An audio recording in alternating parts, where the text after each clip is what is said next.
Welcome to the Strenuous Life Radio, the podcast for leaderpreneurs, entrepreneurs, men and women. Learn the essentials and soft skills of the strenuous life. And now, back in the saddle, here is your host, J.R. Hendrick. Hope you guys are having a wonderful day. It is a crazy, snowy wee hours of the morning here in West Texas. Well, for such a time as this, I think it's time we talk about sensitive subject. Now that I'm back in the saddle here, took the reins from Jimmy, we're going to talk about taking empathy.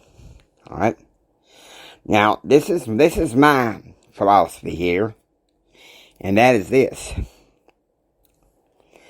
those who are spiritual and deeply religious in a positive way. I'm not talking about the way some people tote religion nowadays. Those who actually practice what they preach seem to be some of the most empathetic people that you can ever think or imagine. I'm not saying that that's always the case, okay?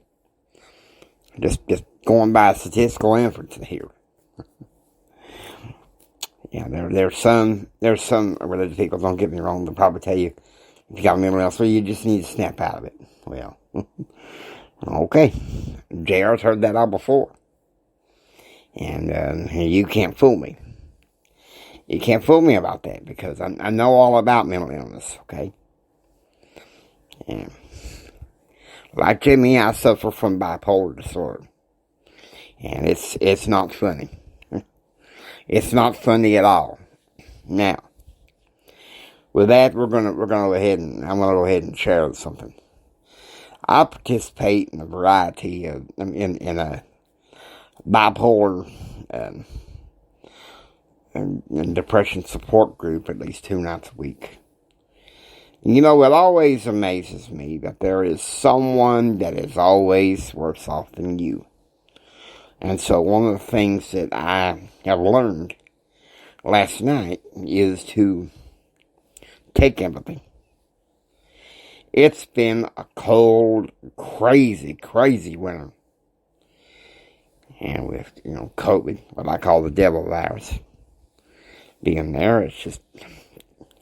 But that's why we need empathy. We need to care about the people.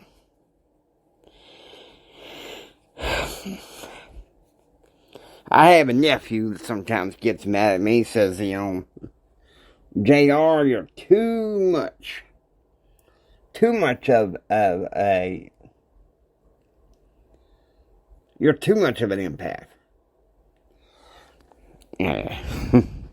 Well, maybe that's where I'm like my mama.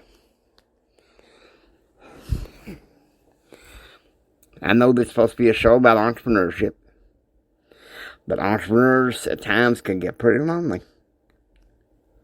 You can see it in a ranch owner trying to work his hardest, rain, sleet, or snow, on his livestock. Even sometimes when it seems like his hands ain't willing to work the hours like he is. You can see it in the oil man who's pounding the miles trying to make a living. Entrepreneurship, leadership is a lonely path, but it's a path worth of dreamers. So don't you discount yourself, but at the same time, take empathy with you. Take old JR's empathy with you, because it's important, alright? Empathy is an important skill as a leader, as an entrepreneur, as a leaderpreneur. And so I think that should be a part of the strenuous life. I think of Teddy Roosevelt. Teddy Roosevelt suffered from bipolar disorder. So I know there had to be times he suffered from depression. Especially after the death of his first wife, Alice Lee. That crushed his soul. So he had to go off into the Badlands. And I know that's got to hurt. And so, that's why you get old JR. You're going to listen to old JR, an empath here. But not for too much longer, because, I got to say this. Welcome to the stage, Berne Brown. Oh. Building a business takes energy.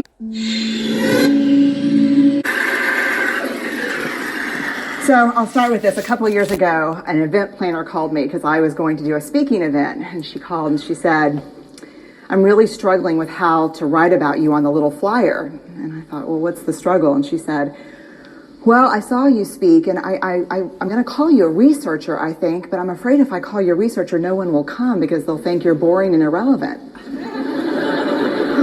And I was like, okay. And she said, but the thing I liked about your talk is, you're a storyteller. So I think what I'll do is just call you a storyteller. And of course, the academic, insecure part of me was like, you're going to call me a what? And she said, I'm going to call you a storyteller. And I was like, oh, why not Magic Pixie? I was like, let me think about this for a second. And so I tried to call deep on my courage. And I thought, I am a storyteller. I'm a qualitative researcher. I collect stories. That's what I do. And maybe stories are just data with a soul, and maybe I'm just a storyteller. So I said, you know what? Why don't you just say I'm a researcher storyteller? And she went, there's no such thing. So I'm a researcher storyteller.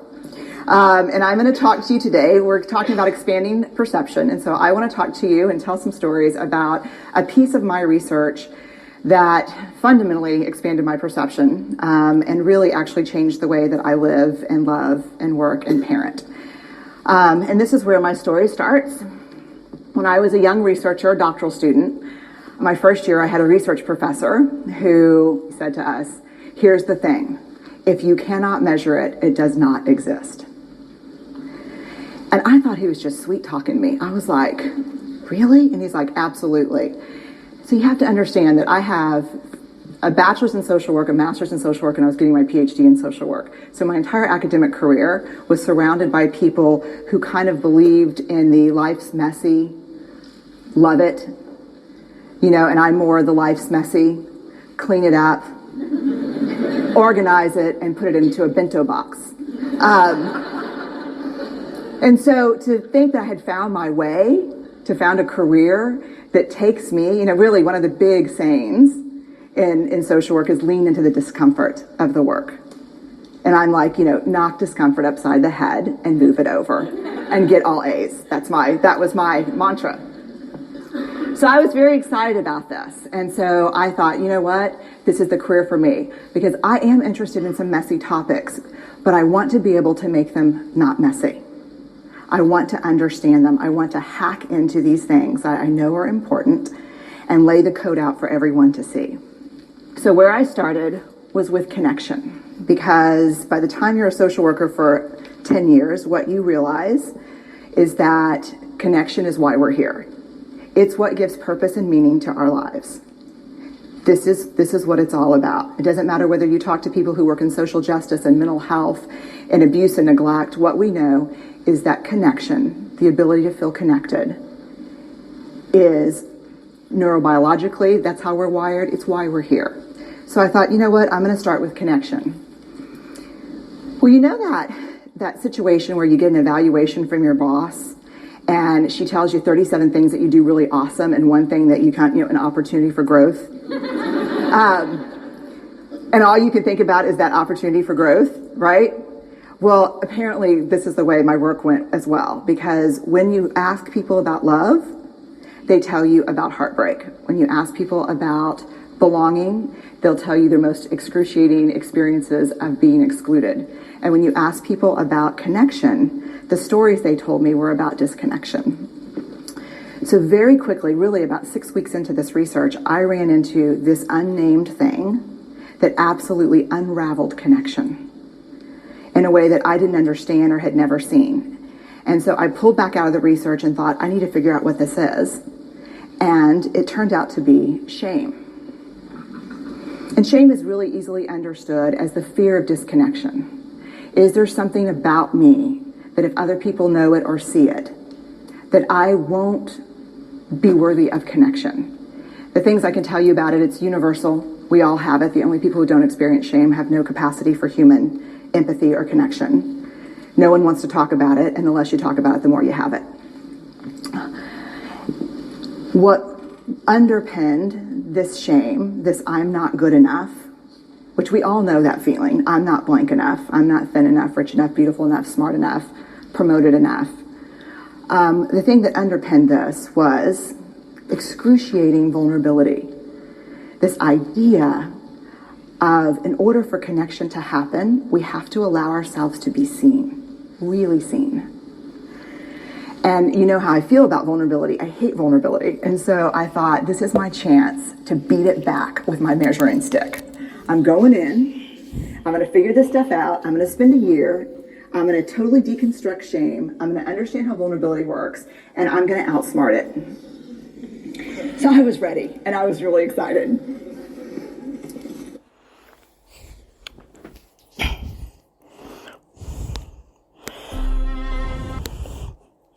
Now, I hope y'all enjoy listening to Strenuous Life Radio. If you like what you hear, please subscribe, become a part of the Strenuous Life Radio family. This is J.R. Hendrick saying until next time. Do what others don't.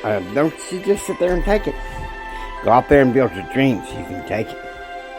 Do what others don't so you can be what others won't. And do what others won't so you can have what others can't. And like my daddy would have said, think strong, live strong, and live the strenuous life.